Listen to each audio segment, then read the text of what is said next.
We turn now to Republican Senator Lindsey Graham of South Carolina. He joins us from London. Good morning to you, Senator. Thank you. I know you were at those D-Day remembrances earlier in the week, and you met with President Zelensky as well. He has asked for more training for his forces and for that to happen faster and inside of Ukraine. Do you support the U.S. doing that? Yes, I do support us training inside the country. You know, the delay in weapons because of House inaction, we did lose momentum. But from the very beginning, the Biden administration, they did not impose pre-invasion sanctions to deter Putin.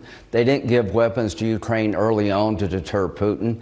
And now we've got a chance to reset this war that they have the weapons. Here's what he wanted most of all: for us to go after the Russian assets all over the world, take the money from the sovereign wealth funds of Russia and give it to Ukraine. There's $300 billion sitting in Europe from Russian sovereign wealth assets that we should seize and give to Ukraine.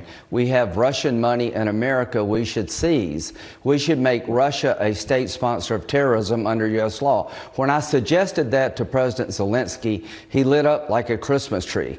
Making Russia a state sponsor of terrorism under U.S. law would be a very big blow to Russia. Right. I don't know that the Biden administration would sign off on that, though. But in terms of what you just mentioned, they won't. with the assets, President Biden did say this morning he had reached an agreement with President Macron of France on the use of profits from those frozen Russian assets to help Ukraine. I know the Europeans haven't wanted to go ahead and seize assets because it would hurt their banks. Yeah. Well, they want to use the interest to help you. Either we're going to help Ukraine or we're not. It's now time to give them the F-16s, let them fly the planes, long-range artillery to hit targets inside of Russia, go after Putin's assets wherever they're at, all over the world, go on the offensive. I think this summer, Ukraine will regain military momentum. Everything we've done with Ukraine has been slow, it's been indecisive. But if we went after the assets that Putin has all over the world, take his money that's stolen from the Russian people and help the victims in Ukraine, I think it would do a lot to end this war. Your Republican colleague, Senator Tommy Tuberville, just this past week said on Steve Bannon's show that Volodymyr Zelensky is a dictator and unconstitutional. And he said this about Vladimir Putin. He doesn't want Ukraine. He doesn't want Europe. Hell, he's got enough land of his own. He just wants to make sure that he does not have United States weapons in Ukraine pointing at Moscow. Those echo some Russian talking points, Senator. I wonder if those remarks from your fellow senator represent the GOP. No, it represents him and him alone. If you spend 15 minutes studying Putin and what he wants to recreate the Russian Empire. He's not going to stop in Ukraine. We celebrated the 80th anniversary of D-Day. It was a failure. It was the unnecessary war described by Winston Churchill. We had a dozen chances to stop Hitler. It's not about NATO, it's not about American weapons in Ukraine. It's about a megalomaniac wanting to create the Russian Empire by force of arms. If you don't stop him, there goes Taiwan. So we've been slow as hell of helping Ukraine, but Senator Tuberville's analysis really misses what Putin's all about. He's an outlier, I think, in the Republican Party. I like him personally. But what did Trump do to get the weapons flowing? He created a loan system. They're sitting on $10 to $12 trillion of critical minerals in Ukraine. They could be the richest country in all of Europe. I don't want to give that money and those assets to Putin to share with China. If we help Ukraine now, they can become the best business partner we ever dreamed of. That $10 to $12 trillion of critical mineral assets could be used by Ukraine and the West, not given to Putin and China. This is a very big deal. deal how Ukraine ends. Let's help them win a war we can't afford to lose. Let's find a solution to this war. But they're sitting on a gold mine to give Putin $10 or $12 trillion of critical minerals that he will share with China is ridiculous. I want to get to the Middle East with you as well. Later today, Benny Gantz, one of the ministers in Prime Minister Netanyahu's war cabinet, is expected to announce his resignation, which he has previously said would happen if he wasn't handed a day after plan. The defense minister has also said there is no planning for the day after happening. Where is this headed? I think Mr. Gantz will withdraw from the war cabinet, but Bibi will still have a majority. I like Benny Gantz. Here's what I found on my last trip to Israel just a few days ago. There's universal opposition to creating a Palestinian state by all levels of Israeli society if it is seen as a reward for terrorism of October the 7th. The day after plan, when Hamas is destroyed militarily and they no longer can threaten Israel, needs to be a negotiation between Israel and Saudi Arabia and the UAE to come up with a plan for Gaza and the West Bank to give the Palestinians hope and a better life and secure Israel. That is the only plan I see working. You cannot occupy, Israel can't, in my view, permanently Gaza. That will be a disaster for Israel. Well, Prime Minister Netanyahu hasn't said that clearly yet, that he would not seek to occupy. He's coming July the 24th. I've spent a lot of time with Bibi.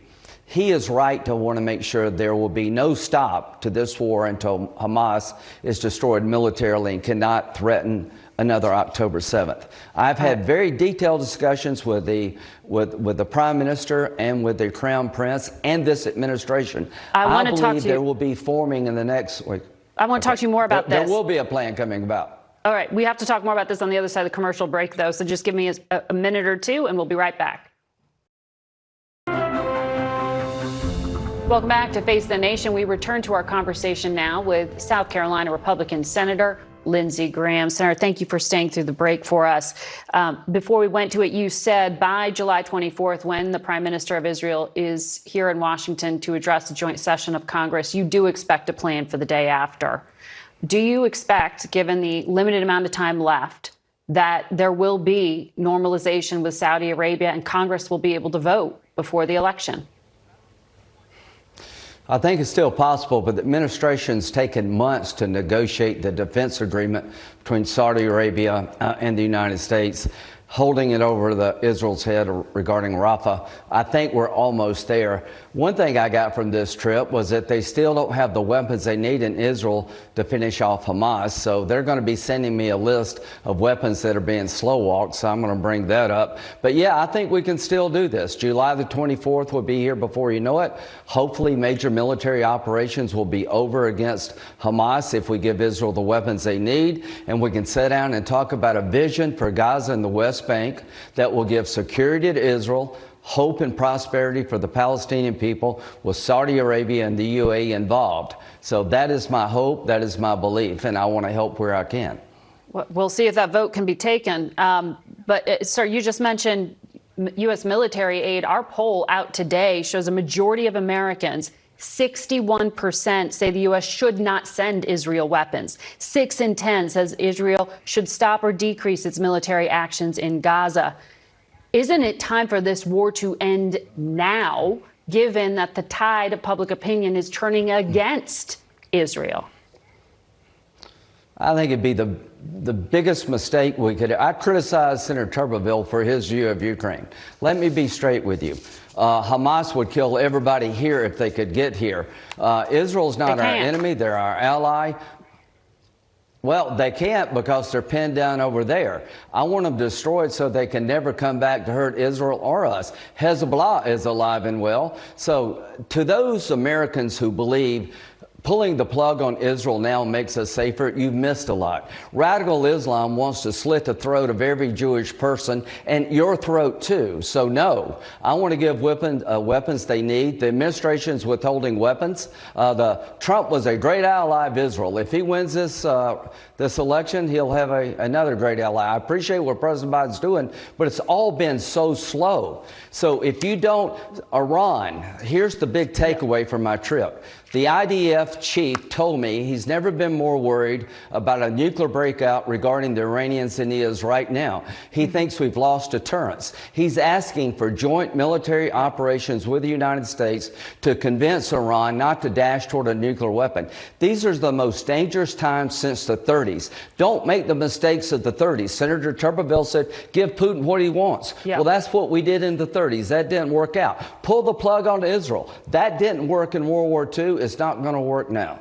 Very quickly, before I let you go, in this past year, the Biden administration deported, expelled, or repatriated more than 740,000 people, which they say is more than any year since 2010. You this week said there need to be mass deportations. Aren't those numbers mass deportations? They've had 10 million people come into this country illegally. It's the highest level of illegal immigration in the last 3 years in the history of the country. We went from the lowest under Trump to the highest in recorded history. They're never going to stop coming until they see people leaving. On day one, President Trump will deport people here legally by the tens of thousands. Then and only then will this stop, and Biden will never do that.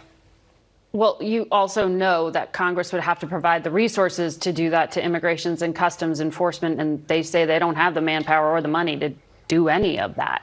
Well, at that scale. If Trump is president, his top priority will seal that border, deport here people illegally. We're living on borrowed time when it comes to another 9/11. If you're looking for somebody to fix a broken border and keep us safe, Donald Trump, I believe, is your best choice. And if you don't believe that after the last 3 years, you're making a big mistake. Senator Graham, joining us from London today. Thank you for your time, sir.